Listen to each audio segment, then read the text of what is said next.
여러분 안녕하십니까? 성경 속에 있는 진리를 탐구해보는 기독교 강요 시간입니다. 오늘도 우리 교회에 대해서 살펴보고 있는데 13항입니다. 교회 내의 불상사는 교회를 떠나는 이유가 되지 않는다. 교회 내의 불상사라고 하면은 여러 가지가 있을 수 있죠. 윤리 도덕적인 문제, 또 금전적인 문제, 나와 취향이 맞지 않는 문제, 인간관계, 사회적인 문제, 여러 가지 문제가 있을 수 있습니다. 네. 그런 불상사로 인해서 신앙을 버리는 이유는 없어야겠다라고 못 받고 있습니다. 우리가 신앙생활 할 수 있는 이유가 뭘까요? 신앙을 버리지 않고 신앙생활 할 수 있는 이유. 대부분의 사람들은 자기 의지, 내가 신앙생활을 하기 때문에, 열심을 내기 때문에 이런 것들을 생각할 수 있습니다. 그렇지만 더 근본적인 이유는 예수님께서 죄를 용서하셨기 때문입니다. 용서하셨고 지금도 용서하시고 앞으로도 용서하실 것이기 때문에 우리가 신앙 안에 있습니다. 교회도 마찬가지입니다. 용서가 있었기 때문에 교회가 있었고 지금도 용서를 통해 교회가 유지되고 앞으로도 그럴 것입니다. 그래서 교회는 용서로만이 유지되고 자라고 열매를 맺는다라고 할 수 있습니다. 칼빈은 그런 교회의 가장 큰 특징을 어떤 율법적인 결속력이라든지 결단력이라든지 어떤 칠이라든지 그런 데서 찾지 않고 교회의 가장 중심에 있어야 할 어떤 생명의 힘의 원천을 용서라고 보고 있습니다. 용서. 굉장히 어려운 말이죠. 용서. 능력이나 권세가 아니라 용서라는 그 하나의 가장 큰 주제를 교회의 밑바탕에 두고 있습니다. 이 보면은 인생의 결함을 참는 점에서 우리는 보다 깊은 사례가 있어야 한다. 만약에 여기서부터 내려가는 길에 들어서게 되면은 매우 그 길은 미끄럽고 사탄이 비상수단으로 매복해서 우리를 기다리고 있다. 다른 말로 하면 용서라는 것을 버리고 용서라는 것을 중요시 여기지 않고 용서가 바탕이 되지 않는 신앙생활의 길에 들어서기 시작하면은 그 길이 매우 미끄럽다는 거죠. 순식간에 굴러떨어지고 사탄이 거기서 우리를 잡아채기 위해서 아주 호시탐탐 노리고 있다 하는 것입니다. 예수님께서 이 땅에 오신 이유는 탁월한 인재, 똑똑하고 착하고 뛰어나고 가능성이 있는 사람들을 부르기 위해 오신 것이 아니라 죄인을 구원하시기 위해 오셨습니다. 그래서 교회는 그런 점에서 근본적으로 윤리적이고 도덕적인 사람들의 모임이 결코 아닙니다. 교회는 그 반대죠. 탕자들이 모인 곳입니다. 살다가 보니까 여기저기 길이 막혀서 하나님의 집, 교회가 아니면 더 이상 길이 없기 때문에 막다른 곳으로 밀려와 있는 사람들이 교회입니다. 교회는 어떤 완전한 성결주의, 결백주의 아닙니다. 굉장히 경계해야 할 것들이죠.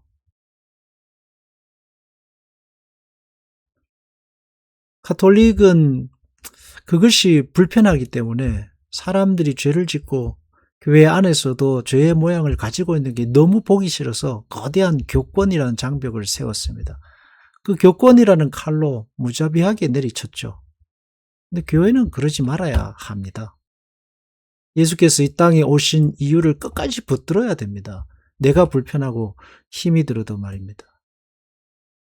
피덩이 어린아이가 태어나서 자라 어른이 되기까지는 굉장히 오랜 시간이 걸리고 그 오랜 시간은 저절로 흘러가는 게 아니라 부모의 인내와 고통, 그 인고의 시간이 반드시 동반이 되어야 합니다. 그래서 성도는 그냥 흘러가는 시간으로 신앙생활을 하는 게 아니라 교회가 교회로서 살아있는 교회로서 움직이기 위해서는 기존에 신앙생활하는 이들의 눈물과 고통, 아픔, 그런 어떤 인고의 시간들이 반드시 필요하죠. 너그럽고 자비로운 마음이 필요한 것입니다. 이 교회의 토양이고, 그것이 성도가 이제 그 토양 위에서 자라죠. 그런 게 이제 보기 싫어서 제세례파라든지, 뭐 완전주의 신앙을 추구하는 사람들의 모임이라든지 하는 것들이 생기게 됩니다. 결국 그것은 다른 말로 하면 나는 내 마음에 드는 사람들, 꼴보기 싫은 사람들과 신앙생활 하기 싫다 하는 것과 마찬가지입니다. 예수님의 뜻과는 제가 볼 때는 별로 맞지 않는 것 같습니다.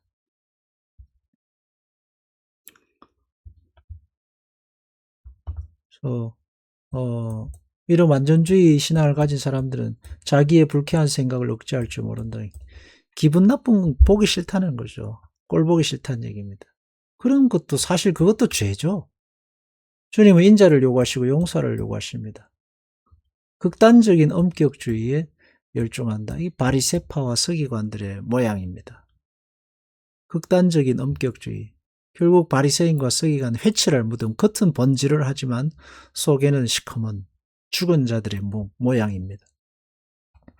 철저하게 순결하고 성실한 생활이 없는 곳에는 교회도 없다는 생각을 하는데 이런 교회는 이 세상에 없습니다. 악의 무리에서 떠난다고 해서 내가 거룩한 신자가 되는 거 결코 아니고 좋은 사람들과 같이 모여 산다고 해서 내가 좋은 사람이 되는 것도 결코 아닙니다. 문제가 없는 교회라고 해서 주님이 기뻐하시는 교회도 결코 아니라고 할 수 있습니다. 사람들을 정죄하고 판단하는 대부분의 이유는 그 사람을 살리거나 그 사람을 세우거나 그 사람을 구원하기 위해서가 아니라 내가 불편해서 그런 경우가 대부분입니다. 보기 싫어서요. 연약하고 부족한 이들을 어떻게든지 세우고자 하는 마음이 아니고 허물과 부족함을 끌어안고 어떻게든 주님의 뜻을 붙들고자 함이 아니고 내가 기분 나쁘고 내가 참지 못하고 내가 그냥 싫은 거죠. 그렇게 이제 거기 위해서 그럴싸한 명분을 대죠. 어떻게 저 사람이 교인이냐부터 시작해서 권사냐 장로냐 목사냐는데 교회가 어떻게 그럴 수 있느냐라고 말을 여러 가지 아주 그럴싸한 명분을 들어댑니다. 그러나 정작 영혼을 살리고자 하고 기도하고 고치고 치료하고 변화시키고자 하는 그런 아픔을 참아내는 일들은 얼마나 인색한지 모릅니다. 그런 사람들이 이제 만든 제세례파, 도나투스파, 무슨 성결주의, 완전주의 신앙의 분파들이죠. 예수님은 죄인을 구원하기 위해서 이 땅에 오셨습니다. 그들 속에 거하셨고 오래 참으셨습니다. 변화되고 나서 교회에 들어온 이들도 있습니다. 그러나 교회 안에서 오랜 시간 지나 서서히 자라는 사람도 있습니다. 우리는 교회가 반드시 붙잡아야 하는 것, 용서라는 사실. 예수님의 용서로 신자가 신자로 살아가듯이 교회가 교회로 서기 위해서는 서로 용서하는, 오래 참고 인내하는 사람들이 있어야 됩니다.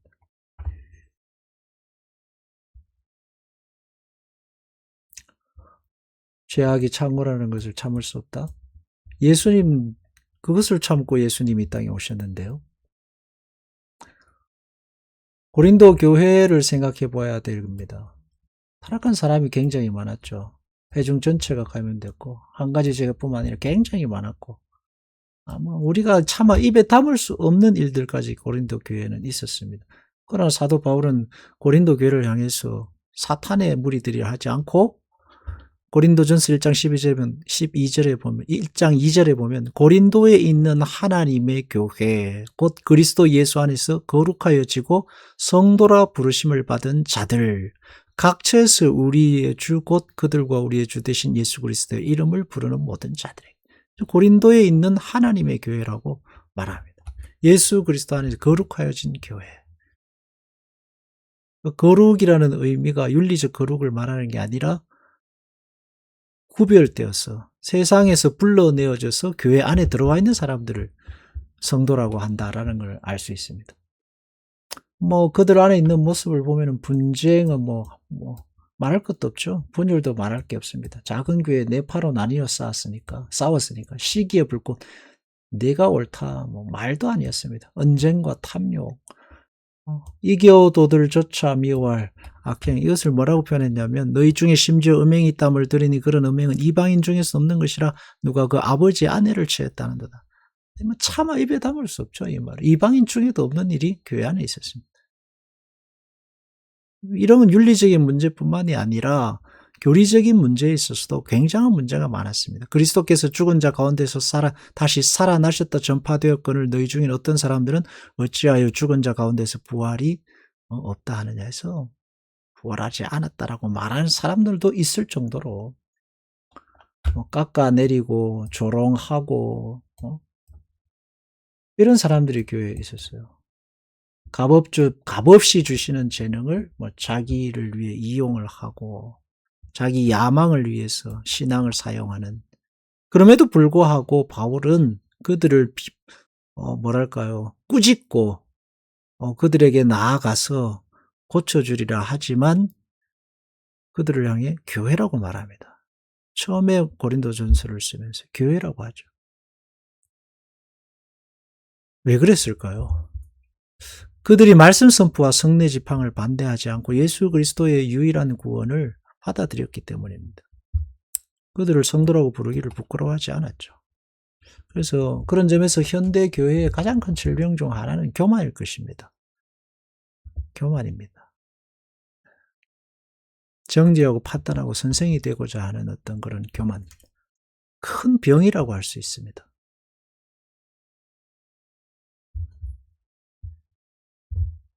다른 사람들의 다른 사람들 눈에 있는 티끌은 보고 내 눈에 들불을 보지 못하는 그런 모습. 참 어려운 문제라고 할 수 있어요. 죄인들, 허물 많은 사람들, 이런 사람들을 다 감옥에 가두고 나면 세상이 달라질까요? 전혀. 사람들은 교회가 부흥하지 않는 이유를 교회의 숫자가 줄어드는 이유를 거룩하지 않기 때문이다. 윤리 도덕적인 문제라고 생각하는데 저는 그렇지 않다고 봅니다. 성도들의 입맛이 너무 까다로워졌어요. 유별나다고 할 수 있죠. 서로의 결점과 허물을 덮어내지를 못합니다. 참아내지를 못해요. 십자가 짐이라는 것은 눈꽃만큼도 감당하려고 하지 않습니다. 오로지 자기 의와 열정에 사로잡혀서 자기 마음에 맞는 사람들하고만 신앙생활을 하려고 하니까 교회가 더 이상 붙어 있을 수가 없죠. 그래서 교회의 능력이라는 것은 가려내고 뽑아내는 능력이 아니라 나와 다른 사람들과 살아가는 능력이 이 시대 성도, 이 시대 교회가 필요로 하는 능력이라고 할 수 있습니다. 진정한 성령 충만의 힘이죠. 주님께서 뿌리를 통해서 뽑아 올리시는 그 은혜와 사랑을 모두와 같이 공유할 수 있는, 나누어 살 수 있는 그게 성령 충만함이고 그게 생명력이라고 할 수 있습니다. 네, 교회 이름을 빼앗지 않았습니다. 서로의 결점은 용서의 기회고 불완전한 완전한 교회는 이 세상에 없죠. 그러므로 우리는 예수님께서도 허물과 부족함을 지금도 용서하시고 우리를 품으시고 우리와 함께 하십니다. 마찬가지 교회도 그렇게 살아야 하겠습니다. 교회는 내가 좋은 사람과 사는 친교 모임이 아닙니다. 주님께서 불러내신 이들과 생활하는 운명 공동체입니다. 그래서 근본적으로 교회 생활은 내 체질에 맞지 않습니다. 내 취향이 아닙니다. 그렇기 때문에 내 취향을 무너뜨리고 주님께서 불러내신 사람들과 함께 살아가는 그런 어떤 훈련, 자기 자신의 의를 깨뜨리는 영적 싸움을 끊임없이 해야 합니다. 그래야지 주의 뜻을 받들어 교회를 세울 수가 있습니다. 교회는 그런 점에서 용서로 세워지는 생명 공동체, 운명 공동체라고 하겠습니다. 기도하겠습니다. 하나님 아버지, 늘 겸손한 마음으로 주의 뜻을 받들어 교회를 세우고 성령의 충만함으로 용서하며 살아야겠습니다. 주님, 우리의 교만을 깨뜨리시고 주님의 용서로 충만케 하소서. 예수님 이름으로 기도합니다. 아멘.